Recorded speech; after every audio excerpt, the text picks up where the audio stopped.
नमस्कार मित्रों, आज हम पाठ 2 कक्षा 7 का पाठ 2 आज हम प्रारंभ करने जा रहे हैं। यहाँ पर इस पाठ का नाम है कालबोधः, मतलब समय की जानकारी या समय की गणना करना। इसके बारे में हम जानेंगे आज। इसमें एक क्लास लगी हुई है, उसमें बैठे हैं बच्चे और गुरु, बात चल रही है।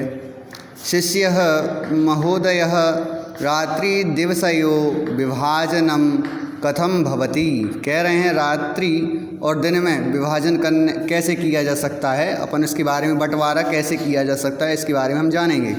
तो गुरु बोलते हैं पृथ्वी गोलाकार कारा विद्यते। पृथ्वी गोल आकार की है और यह विद्यमान है, यह हम जानते हैं कि यह गोल आकार की है। ऐसा अहर्निशम केंद्रे परिभ्रमति। तो क्या कह रहे हैं, यह अहर्निशम मतलब दिन रात, केंद्रे मतलब एक बिंदु के समान एक जगह बीच में, परिभ्रमति घूमती है ना, बीच में घूमती है। अब कैसे केंद्र पर घूमती है, यह दिन रात अपने ही अक्ष पर, जैसे गेंद है, गेंद को अपन घुमाते हैं या भौरे को घुमाते हैं तो अपने ही अक्ष पर एक कील पर घूमती रहती है ना, उसी प्रकार ये पृथ्वी भी एक ही अक्ष पर घूमती रहती है। और उसी प्रकार यह गोल आकार में भी घूमती है, परिक्रमा करती है सूर्य की, है ना। तो यहाँ पर लिखा है यदा अस्याः यह भागः सूर्यस्य सम्मुखे भवति। क्या कह रहे हैं, इसका जो भाग सूर्य के सामने होता है, जो सूर्य के सामने, सम्मुखे मतलब सामने होता है, तत्र सूर्यस्य किरणः पतन्ति तदा दिनम जायते। वहाँ पर क्या होता है, वहाँ जहाँ पर किरणें पड़ती हैं वहाँ पर दिन होता है, और जिस जगह किरणें पड़ती हैं, जिस भाग में किरणें होती हैं वहाँ पर दिन होता है, और जहाँ पर नहीं पड़ती वहाँ पर रात होती है, वहाँ अंधेरा हो जाता है। यस्य भागे किरणः न पतन्ति तत्र अंधकारः भवति। कह रहे हैं जहाँ पर किरणें नहीं पड़ती वहाँ पर अंधेरा हो जाता है।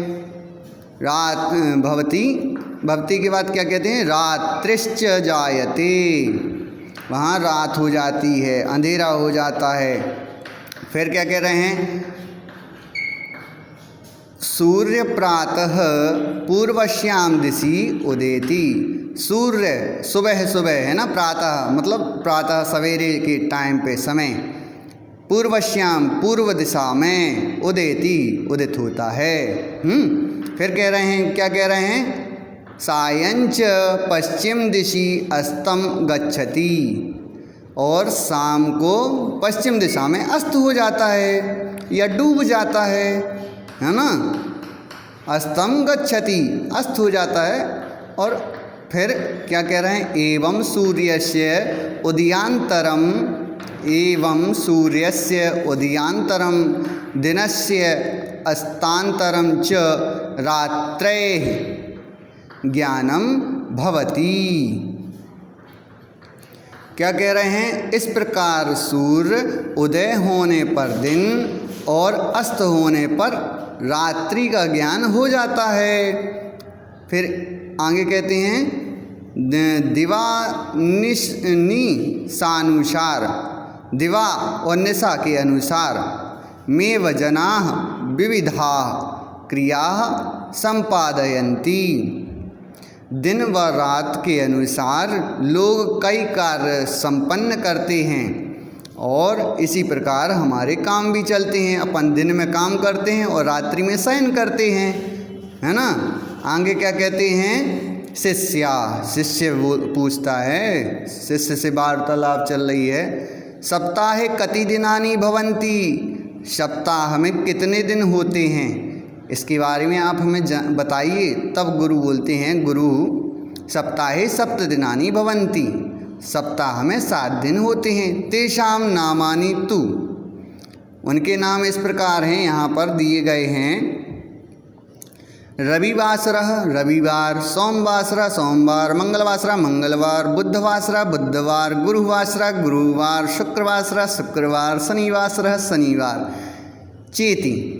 इस प्रकार रवि सोम मंगल बुध गुरु शुक्र शनि ये 7 दिनों के नाम हैं। फिर कह रहे हैं शिष्या वर्षे कति मासा भवन्ति, वर्ष में कितने दिन होते हैं, कितने महीने होते हैं। अभी दिन के बारे में पूछा तो 7 दिन होते हैं, अब महीने के बारे में पूछ रहे हैं कितने महीने होते हैं। तो गुरु बोलते हैं वर्षे 12 मासा भवन्ति, वर्ष में 12 महीने होते हैं। तेषां नामानि तु, फिर कह रहे हैं उनके नाम क्या हैं। तो चैत्र वैशाख ज्येष्ठ आषाढ़ श्रावण भाद्रपद अश्विन कार्तिक मार्गशीर्ष पौष पौष माघ फाल्गुन चेति। तो उनके महीने चैत्र वैशाख जेठ आषाढ़ सावन भादो कातक कुमार कातक मार्गशीर्ष अगन कहते हैं ना, अगन पौष माह फाल्गुन है ना। फिर इसके बाद शिष्य तिथया कति भवन्ति, तिथि कितनी होती हैं सर हमें ये भी बताओ गुरुजी। तो बोल रहे हैं गुरु बोलते हैं प्रतिपक्षम तिथिया 15 भवन्ति, महीने में 2 पक्ष होते हैं, उन 2 पक्षों में 15 तिथि होती हैं।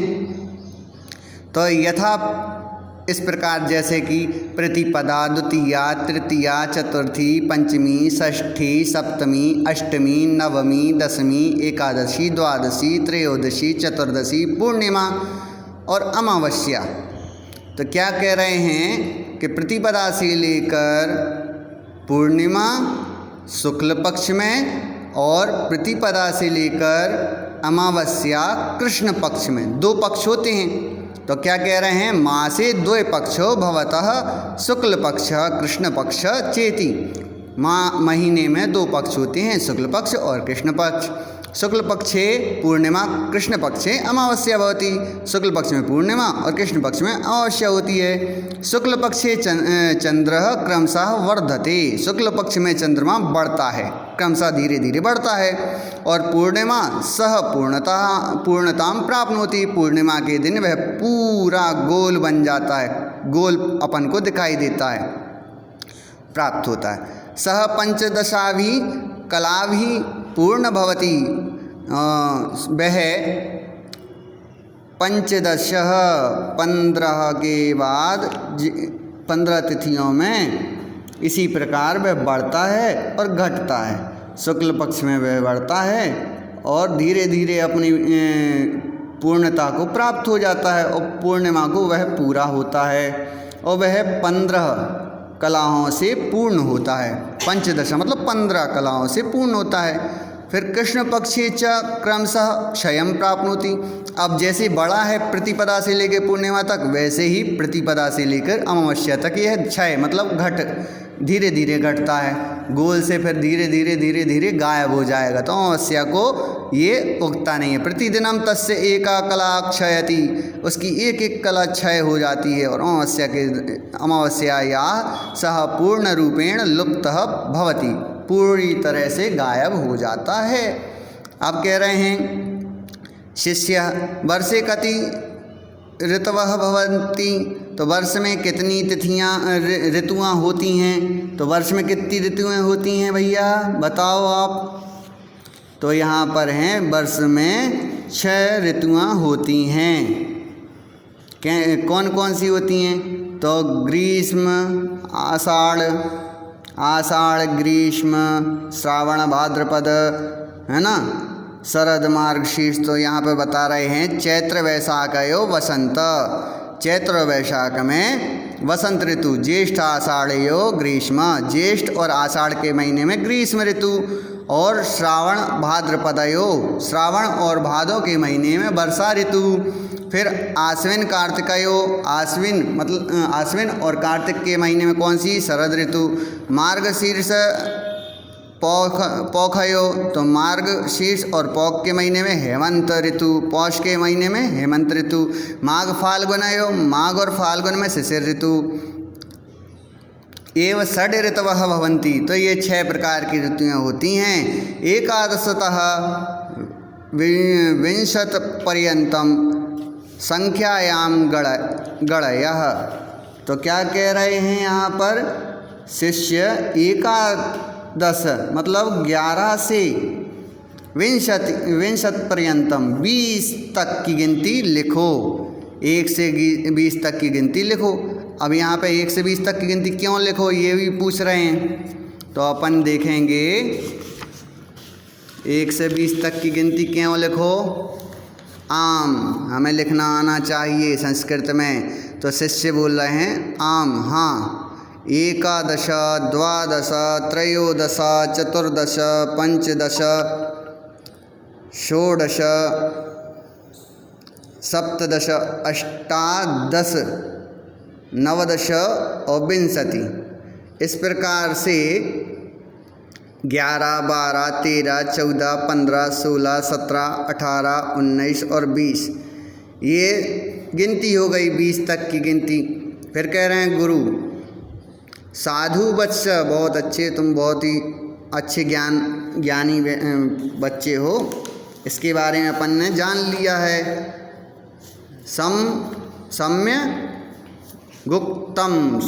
गुप्तम, क्या कह रहे हैं, बहुत अच्छा बेटा, सही कहा आपने। जो गिनती पढ़ी वो बहुत अच्छी पढ़ी। और ये अपन ने यहाँ पर शब्दार्थ लिखे। आर्निश मतलब होता है दिन रात, पक्ष का मतलब होता है पखवाड़ा। महीने में 2 पक्ष होते हैं, एक आधे महीने 15-15 दिन के।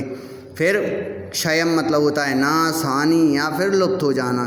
फिर कला का मतलब होता है शोभा या चंद्रमा की कला। शोभा मतलब शोभा या चंद्रमा की कला पूर्णता को प्राप्त होता है। धन्यवाद।